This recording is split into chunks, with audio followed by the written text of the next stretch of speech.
predstojnikom območne enote NIJZ Murska Sobota, dr. Martinom Ramflom o presejalnem programu SVIT. Drage gledalke, dragi gledalci, lepo pozdravljeni v novi izdaji naše osrednje informativne oddaje Dogodki. Program SVIT je namenjen zgodnjemu odkrivanju predrakavih sprememb in raka na debelem črevesu in danki. O programu SVIT smo se pogovarjali s predstojnikom območne enote NIJZ Murska Sobota, dr. Martinom Ramflom. Spoštovani gledalke in gledalci, v marcu smo in ne glede na to, da je marec ali katerikoli mesec, dan ali leto, je potrebno za svoje zdravje marsikaj storiti. In z nami je dr. Martin Ramfl z Nacionalnega inštituta za javno zdravje, vodja območne enote v Murski Soboti. Pozdravljeni. Pozdravljeni. Najna današnja tema je presejalni program SVIT. SVIT kot tak, kdaj je nastal in komu je pravzaprav namenjen?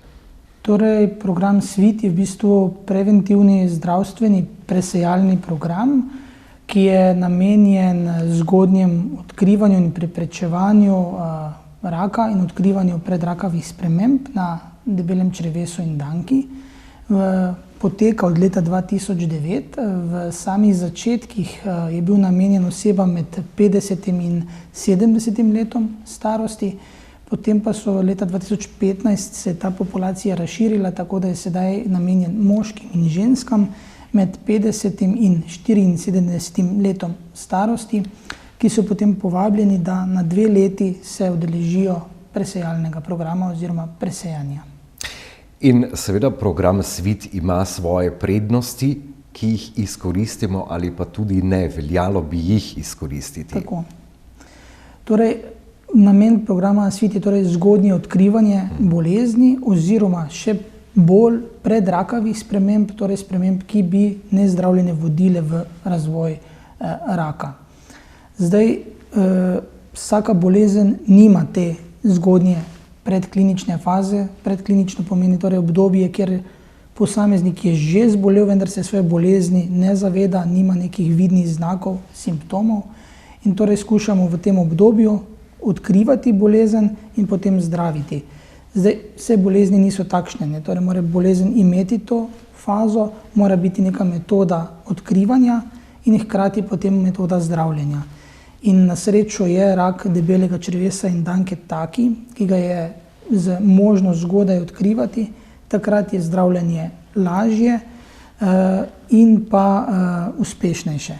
Hkrati pa lahko odkrivamo tudi predrakave spremembe, torej da se bolezen sploh ne razvije. Tako je, kajti rak je običajno takrat, ko zaboli, je že skoraj prepozno ali pa smo že v fazi, ko so potrebne invazivne terapije. Tako je. Naprimer, ravno rak debelega črevesa in danke v preteklosti je bil sorazmeroma pozno odkrit v večini primerov. To je pomenilo, da je bilo zdravljenje za obolele bolj naporno, manj uspešno, bila je visoka stopnja umrljivosti in ravno na podlagi rezultatov programa SVIT sedaj podatki kažejo, da večino rakov sedaj odkrijemo v zgodnjih fazah, kot tiste najhujše, najbolj močne oblike, to se pravi, zdravljenja niso potrebne, torej včasih celo brez onkološkega zdravljenja. In program SVIT poteka pravzaprav zelo diskretno oziroma zelo, bom rekel, zelo enostavno. Pošljete na dom vse, kar potrebujemo, tudi kuverte, s katero pošljemo stvari nazaj. Tako je. V bistvu program SVIT bi rekli, da deluje v 3 fazah kot tak. Prva faza je povabilo. Vsak avtomatsko, glede na letnico rojstva, prejme povabilo za sodelovanje v program, ko izpolni tisto priloženo vprašalnik. Delno so vprašanja povezana z zdravjem, delno pa je to povezano s soglasjem za sodelovanje v priloženi ovojnici in potem prejme na dom 2 testna kompleta za iskanje prikrite krvavitve v blatu, ki je tista osnovna metoda presejanja, s katero želimo ločiti zdrave, pa tiste, ki so morda zboleli oziroma imajo večjo tveganje, da so zboleli, da imajo te predrakave spremembe ali pa zgodnjo fazo bolezni. Spet v priloženih ovojnicah se to pošlje v analizo program SVIT, kjer zanalizirajo vse in spet se prejme na dom in tudi zdravnik potem izvid, ali je bil pozitiven ali negativen. In ponovno, torej tretja faza, kolonoskopija, tista diagnostična faza, s katero želimo ugotoviti vzrok pozitivnega testa v presejanju, je pa potem spet ni potrebno nekih posebnih zadev, v bistvu v sodelovanju z centrom Svit, osebnim izbranim zdravnikom se potem naročijo na kolonoskopijo in opravijo ta poseg oziroma to diagnostično zdravljenje. Kolonoskopija je eden izmed pregledov, ki, če sploh za katerega lahko rečemo, da je popularen, ni ravno najbolj popularen in pravzaprav vzbuja strah. Je ta strah osnovan ali ne? Torej, vsekakor je to zelo invaziven postopek, ki ni prijeten, ampak na splošno v programu Svit, kolonoskopije, ki se izvajajo v programu Svit, se izvajajo v 25 kolonoskopskih centrih. Na leto jih tu izvedejo okrog 10 tisoč, kar tudi prispeva potem, da je sam postopek bolj sprejemljiv za paciente zaradi samih izkušenj izvajalcev. Ampak glede na rezultate, večina oseb navaja, da je bil pač postopek brez bolečin oziroma so bile bolečine blage. Seveda pa potem vsaka oseba, ki ima pozitivni izvid, lahko potem z osebnim zdravnikom najde možnost, da se tudi izvaja to v sedaciji, če je to nujno potrebno. Ker je res ključno, da se osebe, ki so imele pozitivni izvid, potem udeležijo te druge faze presejalnega programa. Se pravi kolonoskopija. Kolonoskopija. Tako, morda nekaj statistike o odzivnosti na program in bi si želeli večjo odzivnost. Odzivnost bi naj bila nekje tam želena, okrog 70%. Ja, 70% je tista meja, ki si jo res želimo doseči, vsekakor pa bi želeli čim višjo odzivnost, ki je možna, ne. S tem se odkrije čim več primerov raka v zgodnji fazi, še bolj pa smo osredotočeni na tiste predrakave spremembe, se pravi, da odkrijemo spremembe, ki bi vodile v raka in bi potem ljudje zboleli.